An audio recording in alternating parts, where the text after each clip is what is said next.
जय Hind. Krishna online study point में स्वागत है। बिहार एसएससी इंटर स्तरीय परीक्षा 2024 होने वाला है दोस्तों। द प्लेटफॉर्म के वॉल्यूम 1 है। इसमें टोटल 24 सेट दिया हुआ है। आज हम प्रेस्टिक सेट नंबर 21 कर रहे हैं दोस्तों। 1 से 20 तक सेट हम करा दिए हुए हैं। और आप लोग 1 से 20 तक सेट का रिविजन नहीं किए हैं तो आप लोग 1 से 20 तक सेट का रिविजन कर लीजिए। और डेली के डेली फुल प्रेस्टिक सेट के साथ हम आते हैं दोस्तों। मैथ और रीजनिंग का PDF सोल्यूशन के साथ टेलीग्राम चैनल पर अपलोड करते हैं। अगर आप लोग टेलीग्राम चैनल नहीं ज्वाइन किए तो फटाफट टेलीग्राम चैनल ज्वाइन कर लीजिए। उसका लिंक डिस्क्रिप्शन में दिया हुआ है। चलिए दोस्तों, क्वेश्चन स्टार्ट करते हैं। क्वेश्चन स्टार्ट करने से पहले एक बात कहना चाहता हूँ, अगर आप लोग नए हो तो चैनल को सब्सक्राइब कर लीजिए और दोस्तों को साथ शेयर कर लीजिए और वीडियो को लाइक कर दीजिए। चलिए दोस्तों, क्वेश्चन स्टार्ट करते हैं। चलिए क्वेश्चन नंबर 1 से स्टार्ट करते हैं। बिहार में प्रथम कांग्रेसी सरकार का गठन कब किया गया? तो बिहार में प्रथम कांग्रेसी सरकार का गठन कब किया था? तो 1937 में किया था। 20 जुलाई 1937 को बिहार में प्रथम कांग्रेसी सरकार का गठन किया था। ऑप्शन नंबर बी इसका राइट आंसर है 20 जुलाई 1937 को। बिहार के प्रथम प्रधानमंत्री कौन बने थे? तो बिहार में प्रथम प्रधानमंत्री बने थे मोहम्मद यूनुस, जो है बिहार का है प्रथम वो प्रधानमंत्री बने थे। चलिए नेक्स्ट क्वेश्चन देखते हैं। स्वतंत्र भारत के संविधान के अंतर्गत पहला आम चुनाव बिहार में कब कराया था? तो बिहार में पहला आम चुनाव कब हुआ था? तो 1952 ईस्वी में हुआ था। ऑप्शन नंबर ए इसका राइट आंसर है 1952 ईस्वी में बिहार में पहला आम चुनाव हुआ था। भारत में प्रथम लोकसभा का चुनाव कब हुआ था? तो 1951 से 1952 ईस्वी में प्रथम लोकसभा का चुनाव हुआ था। राज्यसभा का गठन कब हुआ था? तो राज्यसभा का गठन हुआ था 3 अप्रैल 1952 ईस्वी को राज्यसभा का गठन हुआ था। चलिए नेक्स्ट क्वेश्चन देखते हैं। बिहार में कुल कितने जिले थे? बिहार में कितने जिले हैं? तो बिहार में कुल 38 जिले। ऑप्शन नंबर सी इसका राइट आंसर है बिहार में कुल 38 जिले हैं। और भारत में कुल कितने जिले थे? तो भारत में कुल जिले हैं 739 जिले हैं। अभी शायद भारत में जिला बढ़ा है, कितना है? भारत में सबसे अधिक जिले वाला राज्य कौन है? तो यूपी है। भारत में सबसे अधिक जिले वाला राज्य जो है यूपी है, जिसे उत्तर प्रदेश, वहाँ 75 गो जिला है। यूपी में 75 जिला है। और बिहार में विधानसभा की सीटों की संख्या कितना है? तो बिहार में विधानसभा की सीटों की संख्या 243 है। राज्यसभा की सीटों की संख्या 16 है। और लोकसभा की सीटों की संख्या 40 गो है। और विधान परिषद की सीटों की संख्या कितना है? 75 है। ये सब बिहार का है। चलिए नेक्स्ट क्वेश्चन देखते हैं। बिहार की यात्रा करने वाली प्रथम ब्रिटिश यात्री कौन था? तो बिहार की प्रथम जो यात्रा करने वाला ब्रिटिश यात्री है वह कौन है? तो कौन है? तो राल्फ फिच है। कौन है? तो राल्फ फिच है। ऑप्शन नंबर ए इसका राइट आंसर है राल्फ फिच, जो है बिहार के प्रथम यात्रा करने वाला ब्रिटिश यात्री थे। राल्फ फिच भारत कब आया? किसके शासनकाल में आया था? तो राल्फ फिच जो है वह अकबर के शासनकाल में आया था। किसके शासनकाल में? तो अकबर के शासनकाल में आया था। चलिए नेक्स्ट क्वेश्चन देखते हैं। महाप्रसारण है। महा को प्रागैतिक स्मारक में महाप्रसारक है। चलिए नेक्स्ट क्वेश्चन देखते हैं। दिल्ली का कौन सा सुल्तान अशोक स्तंभ को कौशाम्बी और टोपरा से दिल्ली हस्तांतरित किया? तो किसने किया है? तो फिरोज शाह तुगलक ने किया। किसने? तो फिरोज शाह तुगलक किया। ऑप्शन नंबर सी इसका राइट आंसर है फिरोज शाह जो तुगलक है वो दिल्ली के सुल्तान को अशोक के स्तंभ में कौशाम्बी और टोपरों को दिल्ली पर हस्तांतरण करवाया था। चलिए नेक्स्ट क्वेश्चन देखते हैं। निम्नलिखित घटनाओं के क्रमानुसार व्यक्त कीजिए। नीचे दिए कुट भाषा को उपयोग करते हुए सही उत्तर चुनिए। तो चंपारण आंदोलन जो कि ये 1917 को हुआ था। चंपारण आंदोलन कब हुआ था? 1917 को हुआ था। उसके बाद हो जाएगा अमृतसर घटना, जिससे जलियांवाला बाग हत्याकांड कहते हैं, उसको अमृतसर घटना भी कहती है। 13 अप्रैल 1919 को हुआ था। अमृतसर घटना कब हुआ था? 13 अप्रैल 1919 को हुआ था। और मोपला विद्रोह कब हुआ था? तो मोपला विद्रोह जो है 1921 को हुआ था। और चौरी चौरा घटना जो है वो 5 फरवरी 1922 को हुआ था। 5 फरवरी 1922 को हुआ था। इसका हो जाएगा ऑप्शन नंबर सी इसका राइट हो जाएगा। पहला हो जाएगा चंपारण आंदोलन, दूसरा हो जाएगा अमृतसर घटना, तीसरा हो जाएगा मोपरा विद्रोह और चौथा हो जाएगा चौरी चौरा घटना। चलिए नेक्स्ट क्वेश्चन देखते हैं। जैन धर्म के श्वेतंब एवं दिगंब संप्रदायों में कब विभाजित किया गया? तो कब इसको विभाजित किया गया है? तो चंद्रगुप्त मौर्य के समय इसको विभाजित किया गया था। ऑप्शन नंबर ए इसका राइट आंसर है चंद्रगुप्त मौर्य के समय विभाजित किया गया था। चलिए नेक्स्ट क्वेश्चन देखते हैं। प्रसिद्ध रेशम मार्ग पर किस वंश के शासक का अधिकार था? तो कौन सा वंश का शासक का अधिकार था? तो कुशांगों का। किसका था? कुशांगो वंश का अधिकार था। ऑप्शन नंबर सी इसका राइट आंसर कुशानो वंश का शासन का अधिकार था। चलिए नेक्स्ट क्वेश्चन देखते हैं। बिहार बजट 2021 में बिहार में कहाँ पर खेल विश्वविद्यालय की स्थापना की घोषणा की गई थी? तो कहाँ पर स्थापना करने की घोषणा की गई थी? तो राजगीर में स्थापना करने की घोषणा की थी। ऑप्शन नंबर ए इसका राइट आंसर है राजगीर में विश्वविद्यालय की स्थापना, खेलो विश्वविद्यालय की स्थापना करने की घोषणा की गई थी। चलिए नेक्स्ट क्वेश्चन देखते हैं। मुंबईयान नामक पद के जन्मदाता बाबर ने अपनी आत्मकथा तुजुके बाबरी किस भाषा में लिखी थी? तो कौन सी भाषा में वो लिखी हुई थी? तो तुर्की में लिखी थी। कौन सी भाषा? तो तुर्की भाषा में लिखी हुई थी। ऑप्शन नंबर सी इसका राइट आंसर है, तुर्की भाषा में वो अपनी भाषा लिखी हुई थी। चलिए नेक्स्ट क्वेश्चन देखते हैं। निम्नलिखित में से किस शौलकृत गुफा में 11 सिरों के बौद्धित सत्व का अंकलन मिला है? तो कौन सा गुफा में मिला है? तो कन्हेरी गुफा में। कौन है? तो कान्हेरी गुफा में मिला। ऑप्शन नंबर सी इसका राइट आंसर है, कान्हेरी गुफा में मिला है। चलिए नेक्स्ट क्वेश्चन देखते हैं। सर देशमुख की वसूली शिवाजी इसलिए करते थे क्योंकि वे महाराष्ट्र के पुश्तैनी सर देशमुख थे। सर देशमुख राजस्व का कितना भाग वसूला जाता था? तो कितना भाग वसूला जाता था? तो 1/10वां भाग वसूला जाता था। ऑप्शन नंबर डी इसका राइट आंसर 1/10वां भाग वसूला जाता था। चलिए नेक्स्ट क्वेश्चन देखते हैं। मराठों एवं अहमद शाह अब्दाली के मध्य लड़े गए पानीपत के तृतीय युद्ध के समय कौन पेशावर था? तो कौन पेशावर था? तो बालाजी और बाजीराव पे था। ऑप्शन नंबर बी इसका राइट आंसर है, बालाजी और बाजीराव पेशावर था। चलिए नेक्स्ट क्वेश्चन देखते हैं। कृष्णा नदी पर स्थित श्री सोलम बांध किस राज्य में स्थित है? तो कौन सा राज्य में स्थित है? तो वह आंध्र प्रदेश राज्य में स्थित है। आंध्र प्रदेश में स्थित है। ऑप्शन नंबर डी इसका राइट आंसर है, आंध्र प्रदेश राज्य में स्थित है। कृष्णा नदी जो है वह कहाँ से निकलती है? तो कृष्णा नदी है वह महाराष्ट्र से निकलती है। महाराष्ट्र से निकलते हुए वो महाराष्ट्र, केरल और तेलंगाना, आंध्र प्रदेश से बहती हुई वह बंगाल के खाड़ी में गिरता है। कृष्णा नदी की कुल लंबाई कितना है? तो 1401 किलोमीटर है। कृष्णा नदी की लंबाई है 1401 किलोमीटर है। चलिए नेक्स्ट क्वेश्चन देखते हैं। किस झील को बिहार का पहला व देश का 39वां रामसर साइट घोषित किया गया है? तो किसको घोषित किया गया है? तो कांवर झील जो है बेगूसराय। किसको? तो कांवर झील बेगूसराय को घोषित किया गया। ऑप्शन नंबर डी इसका राइट आंसर है, कांवर झील बेगूसराय। चलिए नेक्स्ट क्वेश्चन देखते हैं। निम्नलिखित में से किस राज्य के कुल सिंचित क्षेत्र का अधिकतम प्रतिशत तालाबों द्वारा सिंचाई होता है? तो किस राज्य? तमिलनाडु राज्य। किस राज्य में? तो तमिलनाडु राज्य में जो है वह अधिकतम सिंचाई होता है। वहाँ तालाबों के द्वारा जो है अधिकतम सिंचाई किया जाता है। ऑप्शन नंबर डी इसका राइट आंसर है, तमिलनाडु। चलिए नेक्स्ट क्वेश्चन देखते हैं। सूची 1 और सूची 2 को सम्मिलित कीजिए। इनके नीचे दिए गए कुटुंब में सही उत्तर का चयन कीजिए। हंगुली जो है वह कहाँ का है? तो हंगुली आपका हो जाएगा दाची गांव कौन है? दाची गांव हो जाएगा। हंगुली आ जाएगा दाची गांव का। बाघ टाइगर कहाँ का? सुंदरवन का। भारतीय सिंह, तो भारतीय सिंह जो है वह कहाँ जाएगा? तो काजीरंगा। और राहिनोसेरोस कहाँ है? तो गिर वन है। राहिनोसेरोस कहाँ है? तो गिर वन। ऑप्शन नंबर इसका हो जाएगा ऑप्शन नंबर बी इसका राइट आंसर हो जाएगा। क्वेश्चन देखते हैं। संतोपंथ ग्लेशियन अवस्थित है। संतोपंथ जो ग्लेशियन है वो कहाँ अवस्थित है? तो उत्तराखंड में अवस्थित है। ऑप्शन नंबर डी इसका राइट आंसर है, उत्तराखंड में अवस्थित है। चलिए नेक्स्ट क्वेश्चन देखते हैं। निम्नलिखित में से कौन सी संसदीय कार्य विधि भारत की देन है? तो कौन सी देन जो है भारत की देन है? तो वह है शून्यकाल। कौन है? तो शून्यकाल देन है। ऑप्शन नंबर सी इसका राइट आंसर है, शून्यकाल। शून्यकाल भारतीय संसदीय प्रणाली कब प्रारंभ हुआ था? तो 1962 ईस्वी में हुआ था। कब हुआ था? तो 1962 ईस्वी में जो है शून्यकाल का प्रारंभ किया गया था। चलिए नेक्स्ट क्वेश्चन देखते हैं। भारतीय संविधान के प्रस्ताव में न्याय शब्द का प्रयोग किस अर्थ में किया जाता है? तो न्याय शब्द का जो प्रयोग है वो कौन सा अर्थ में किया जाता है? सामाजिक, आर्थिक और राजनीतिक न्याय। ऑप्शन नंबर ए इसका राइट आंसर है, सामाजिक, आर्थिक और राजनीतिक न्याय में जो है न्याय शब्द का प्रयोग किया जाता है।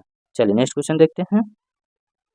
वित्त आयोग की संतुलिया क्या है? वित्त आयोग की जो संतुलिया है वो कौन सी है? तो सरकार द्वारा सुविधा अनुसार स्वीकृत एवं अस्वीकृत कर दी जाती है। ऑप्शन नंबर डी इसका राइट आंसर है, सरकार द्वारा सुविधा अनुसार स्वीकृत और अस्वीकृत कर दी जाती है। और भारतीय संविधान में वित्त आयोग का गठन कौन सा अनुच्छेद में किया जाता है? तो अनुच्छेद 280 में किया जाता है। कौन सा अनुच्छेद में? तो अनुच्छेद 280 में किया जाता है। वित्त आयोग का गठन कौन करता है? तो राष्ट्रपति करता है, जो कि मंत्रियों को अपना शपथ दिलाता है। 5 वर्ष के लिए वित्त आयोग का गठन राष्ट्रपति द्वारा किया जाता है। चलिए नेक्स्ट क्वेश्चन देखते हैं। मंत्री परिषद में पद त्याग करने के लिए मंत्री किस अपना त्यागपत्र संबोधित करता है? तो मंत्री जब अपना त्यागपत्र देता है तो वो अपना त्यागपत्र किसे संबोधित करता है? तो वो अपना त्यागपत्र जो है राष्ट्रपति को देता है। किसको देता है? राष्ट्रपति को देता है। ऑप्शन नंबर ए इसका राइट आंसर है, राष्ट्रपति को देता है। चलिए नेक्स्ट क्वेश्चन देते हैं। भारतवर्ष के लिए एक संघीय ढांचे को सर्वप्रथम किस अधिनियम द्वारा पारित किया गया? तो कौन सा अधिनियम द्वारा पारित किया है? तो 1935 के अधिनियम द्वारा पारित किया गया। ऑप्शन नंबर सी इसका राइट आंसर है, 1935 के अधिनियम द्वारा पारित किया गया है। चलिए नेक्स्ट क्वेश्चन देखते हैं। लोकसभा का 5 वर्ष का सामान्य कार्यकाल समाप्त होने से पहले इसे कौन भंग कर सकता है? तो इसे कौन जो है भंग वो कर सकता है? तो राष्ट्रपति जो प्रधानमंत्री के सिफारिश पर, किसे? तो राष्ट्रपति के प्रधानमंत्री की सिफारिश पर उसे भंग कर सकता है। ऑप्शन नंबर सी इसका राइट आंसर है, राष्ट्रपति प्रधानमंत्री के सिफारिश पर भंग कर सकता है। चलिए नेक्स्ट क्वेश्चन देखते हैं। कंपनी द्वारा लाभांश की घोषणा की जाती है, कंपनी द्वारा जो लाभांश की घोषणा की जाती है वो किस आधार पर किया जाता है? तो अधिकृत पूंजी पर, तो अधिकृत पूंजी पर की जाती है। ऑप्शन नंबर बी इसका राइट आंसर अधिकृत पूंजी पर की जाती है। चलिए नेक्स्ट क्वेश्चन देखते हैं। निम्नलिखित अनुच्छेदों में से कौन एक राज्य सरकार को ग्राम पंचायतों का संगठित करने के लिए निर्देशक करता है? तो कौन ग्राम पंचायतों के लिए संगठित करने के लिए निर्देशक करता है? तो अनुच्छेद 40 करता है। ऑप्शन नंबर बी इसका राइट आंसर है, अनुच्छेद 40 करता है। चलिए नेक्स्ट क्वेश्चन देखते हैं। एगा मार्क है क्या? एगा मार्क है, एगा मार्क कौन है? तो गुणवत्ता गारंटी का मोहर है। कौन है? तो गुणवत्ता गारंटी का मोहर जो है एगा मार्क है। ऑप्शन नंबर डी इसका राइट आंसर है, गुणवत्ता गारंटी का मोहर। चलिए नेक्स्ट क्वेश्चन देखते हैं। जलावा जनजाति पाई जाती है, जलावा जनजाति जो है वो कहाँ पाई जाती है? तो निकोबार द्वीप में पाई जाती है। ऑप्शन नंबर डी इसका राइट आंसर है, निकोबार द्वीप में जलावा जनजाति पाई जाती है। चलिए नेक्स्ट क्वेश्चन देखते हैं। किस राज्य में भारत की अपनी तरह के पहले और एशिया का सबसे बड़ा वैज्ञानिक पक्षी एटलस को लॉन्च किया गया है? तो कहाँ लॉन्च किया गया है? तो गुजरात में लॉन्च किया गया है। ऑप्शन नंबर डी इसका राइट आंसर है, गुजरात में लॉन्च किया गया है। चलिए नेक्स्ट क्वेश्चन देखते हैं। राष्ट्रपति के निर्वाचन में निम्नलिखित में से कौन भाग नहीं ले सकता? राष्ट्रपति के निर्वाचन, जैसे राष्ट्रपति का चुनाव होता है उसमें कौन भाग नहीं ले सकता है? तो लोकसभा का गैर निवासी सदस्य। कौन है? तो लोकसभा का जो गैर निवासी जो सदस्य होता है वह राष्ट्रपति के चुनाव में भाग नहीं ले सकता। ऑप्शन नंबर सी इसका राइट आंसर है, लोकसभा के गैर निवासी सदस्य। चलिए नेक्स्ट क्वेश्चन देखते हैं। निम्नलिखित में से कौन सा वर्गीकरण कच्ची सामग्री के आधार पर उद्योग का वर्गीकरण किया गया? तो कच्ची सामग्री के आधार पर किसको उद्योग में वर्गीकृत किया गया है? तो उसको वह आधारभूत और उपभोक्ता को, किसे? तो आधारभूत और उपभोक्ता को किया गया है। ऑप्शन नंबर बी इसका राइट आंसर है, आधारभूत और उपभोक्ता को किया गया है। चलिए नेक्स्ट क्वेश्चन देखते हैं। पुस्तक भारत के प्रधानमंत्री देश दशा दिशा के लेखक कौन है? पुस्तक जो प्रधानमंत्री का है वह देश और दशा दिशा के लेखक कौन है? कौन है? तो वह रशीद किदवाई। कौन है? तो रशीद किदवाई जो है वह भारत के प्रधानमंत्री के देश दशा के लेखक है। चलिए ऑप्शन नंबर बी इसका राइट आंसर है, रशीद किदवाई। चलिए नेक्स्ट क्वेश्चन देखते हैं। जो बैंक निक्षेप बिना नोटिस के निकाले जा सकते हैं उन्हें क्या कहा जाता है? कोई भी बैंक बिना निक्षेप जो नोटिस के निकालता है उसे हम क्या कहते हैं? तो उसको मांग निक्षेपण कहते हैं। उसे क्या कहते हैं? मांग निक्षेपण कहते हैं। ऑप्शन नंबर डी इसका राइट आंसर है, मांग निक्षेपण कहते हैं। चलिए नेक्स्ट क्वेश्चन देखते हैं।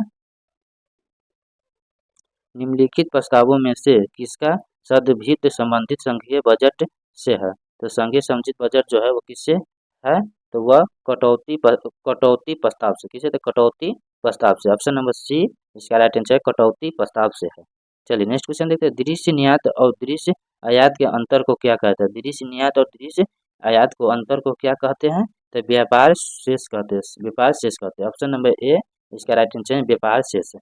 चलिए नेक्स्ट क्वेश्चन देखते हैं।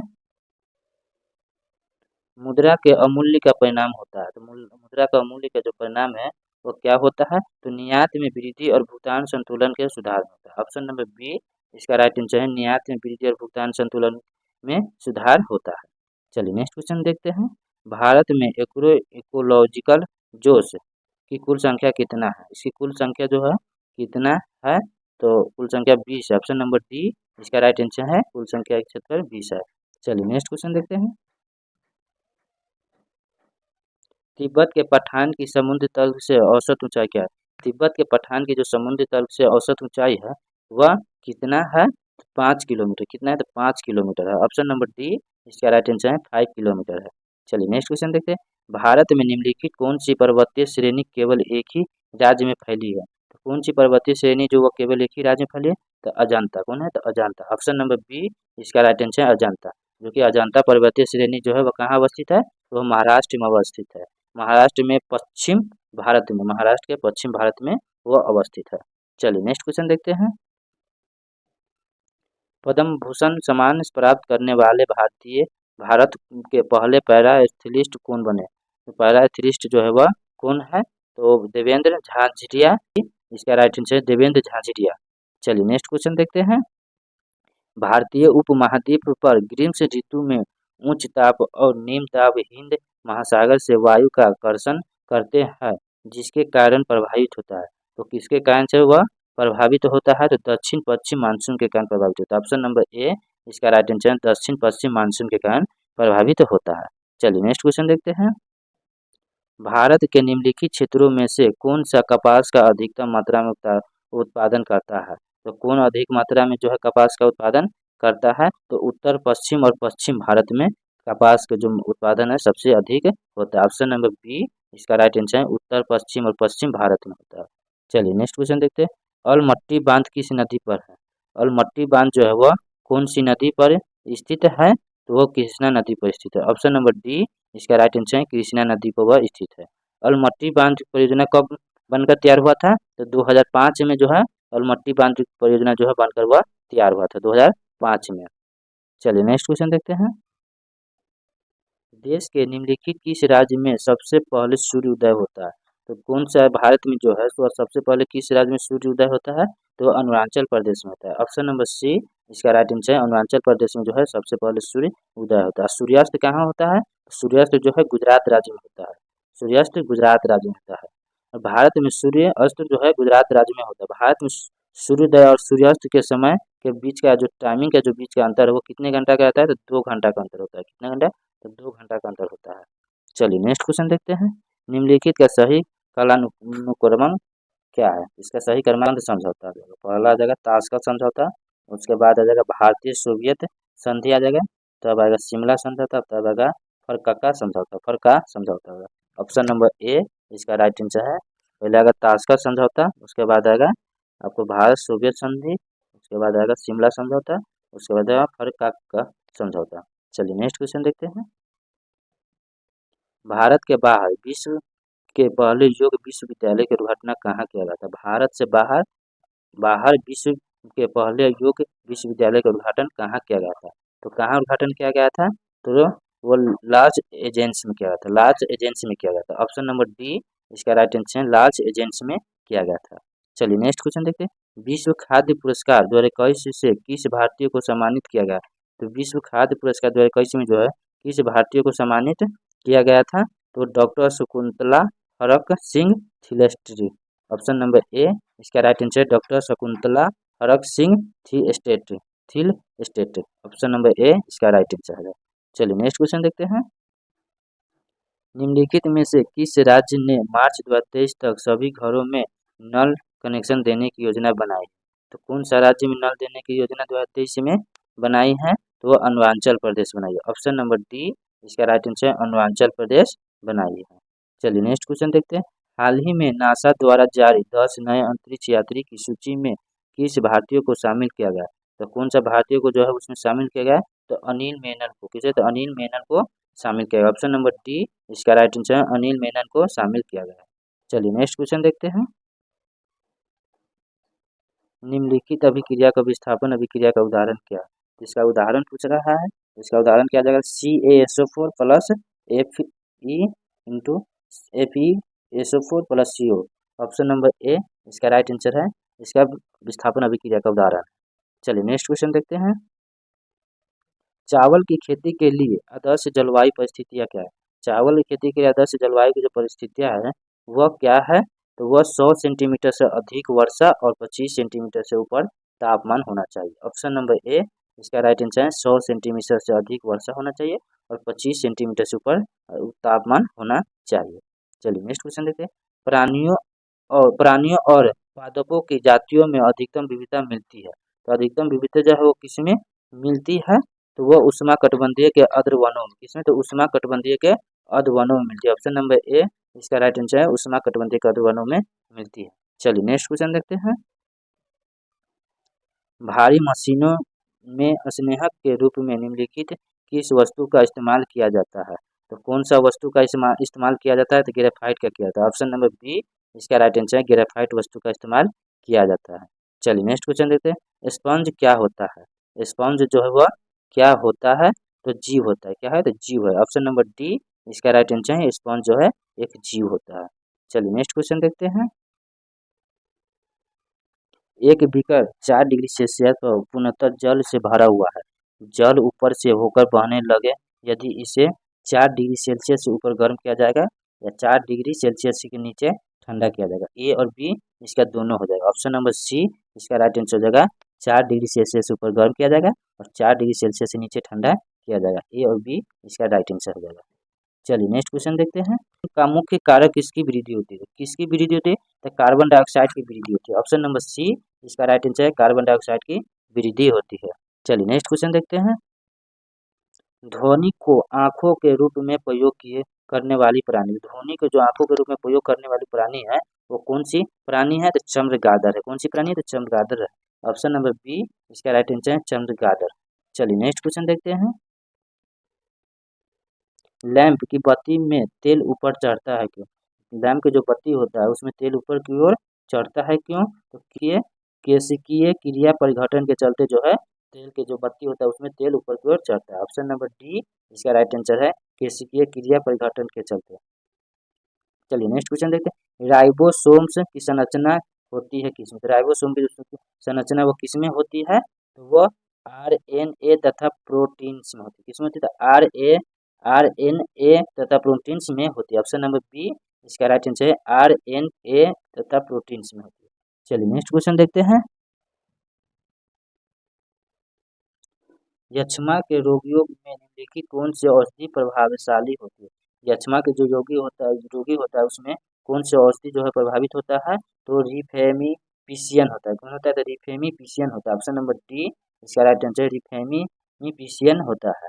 चलिए नेक्स्ट क्वेश्चन देखते हैं। वायुमंडल में प्रकाश के विसरण का कारण क्या है? तो वायुमंडल में प्रकाश का विसरण का क्या कारण है? तो धूलकण है। क्या है? तो धूलकण है। ऑप्शन नंबर बी इसका राइट आंसर है धूलकण है। चलिए नेक्स्ट क्वेश्चन देखते हैं।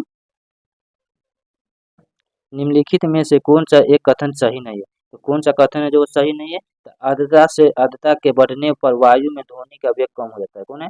तो आर्द्रता के बढ़ने पर वायु में ध्वनि का वेग कम हो जाता है। ऑप्शन नंबर सी इसका राइट आंसर है आर्द्रता में बढ़ने पर वायु में ध्वनि का वेग कम होता है। ये सही नहीं है।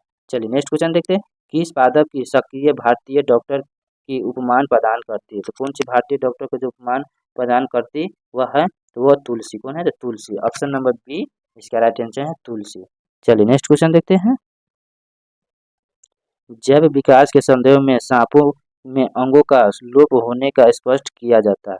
तो आजित लक्षणों की वंशानुगति में। ऑप्शन नंबर बी इसका राइट आंसर है। चलिए नेक्स्ट क्वेश्चन देखते हैं। एक पिंड पर दो बल नीचे के चित्र में अनुसार लगाया गया है। पिंड किस दिशा की ओर गति करता है? तो पिंड जो है वो कौन सी दिशा की ओर गति करता है? तो किसी भी दिशा में नहीं करता है। किसी भी दिशा में वो नहीं करता है। ऑप्शन नंबर सी इसका राइट आंसर है वह किसी भी दिशा में नहीं करता, क्योंकि 8 जो है न्यूटन पश्चिम की ओर खींच रहा है और 8 जो है न्यूटन पूरब की ओर खींच रहा है। वो 8 के बल से दोनों बल खींच रहा है तो वो किसी भी दिशा में गति नहीं करेगा। चलिए नेक्स्ट क्वेश्चन देखते हैं। क्वथनांक होता है तो क्वथनांक जो है वो कौन में होता है? तो एक निश्चित तापक्रम पर होता है। क्वथनांक जो है वह एक निश्चित तापक्रम पर होता है। ऑप्शन नंबर ए इसका राइट आंसर है। चलिए नेक्स्ट क्वेश्चन देखते हैं। 11Na के पावर 22 से 1 बीटा उत्सर्जन के बाद बनने वाला पदार्थ। तो 1 बीटा जो है उत्सर्जन के बाद बनने वाला पदार्थ कौन सा पदार्थ है? तो वह Mg है, मैग्नीशियम। ऑप्शन नंबर ए इसका राइट आंसर है Mg। चलिए नेक्स्ट क्वेश्चन देखते हैं। एक ही पदार्थ की विभिन्न अणुओं में जो आभासी आकर्षण होती है उसे क्या कहते हैं? तो आभासी आकर्षण होता है उसे हम क्या कहते हैं? तो असंजक बल कहते हैं। असंजक बल कहते हैं। ऑप्शन नंबर ए इसका राइट आंसर असंजक बल कहते हैं। चलिए नेक्स्ट क्वेश्चन देखते हैं। उत्तल लेंस की फोकस दूरी अधिकतम होती है तो उत्तल किसमें होता है? तो लाल प्रकाश के लिए होता है। ऑप्शन नंबर डी इसका राइट आंसर लाल प्रकाश के लिए होता है। चलिए नेक्स्ट क्वेश्चन देखते हैं। कृत्रिम उपग्रह में सरल लोलक का अवर्तकाल होगा तो अवर्तक अनंत हो जाएगा। ऑप्शन नंबर ए इसका राइट आंसर अनंत होगा। चलिए नेक्स्ट क्वेश्चन देखते हैं। नीचे गए दिए गए चित्र में विद्युत का परिपथ चिन्हांकित तो कोई भी नहीं। ऑप्शन नंबर ए इसका राइट आंसर है वोल्ट मीटर अमीटर। चलिए नेक्स्ट क्वेश्चन देखते हैं। एक ऐसा उदाहरण जिसमें विद्युत ऊर्जा का प्रकाश ऊर्जा में स्थानांतरण स्पष्ट होता है। एक ऐसा उदाहरण जिसके विद्युत ऊर्जा प्रकाश ऊर्जा का स्थानांतरण स्पष्ट होता है तो किसमें होता है? तो विद्युत धारा से बल्ब का जलना। ऑप्शन नंबर बी इसका राइट आंसर है विद्युत धारा से बल्ब जलना। चलिए नेक्स्ट क्वेश्चन देखते हैं। यदि किसी सरल लोलक की लंबाई बढ़ा दी जाए तो उसके दोलन काल पर क्या प्रभाव पड़ सकता है, दोलन काल पर जो है क्या प्रभाव पड़ेगा, तो उस पर बढ़ जाएगा, क्या होगा तो बढ़ जाएगा। ऑप्शन नंबर डी इसका राइट आंसर हुआ बढ़ जाएगा। चलिए नेक्स्ट क्वेश्चन देखते हैं। 220 वोल्ट पर किसी विद्युत बल के तंतु में 0.2 एम्पियर धारा 10 मिनट तक बहती है, इसमें कितने विद्युत ऊर्जा व्यय हो, तो इसमें जो कितना विद्युत ऊर्जा व्यय हो जाएगा, तो वो 26,400 जूल विद्युत ऊर्जा व्यय हो जाएगा। ऑप्शन नंबर सी इसका राइट आंसर है 26,400 जूल। चलिए नेक्स्ट क्वेश्चन देखते हैं। इसी संभावित दोस्तों अब यहाँ से मैथ स्टार्ट हो गया। आप लोग का मैथ और रीजनिंग का पूरा फुल सोल्यूशन पीडीएफ के साथ टेलीग्राम चैनल पर अपलोड कर देते हैं। आप लोग टेलीग्राम चैनल नहीं ज्वाइन किए तो टेलीग्राम चैनल फटाफट ज्वाइन करिए, जिसका लिंक डिस्क्रिप्शन में दिया हुआ है। चलिए दोस्तों फिर से नेक्स्ट वीडियो में मिलते हैं आपसे।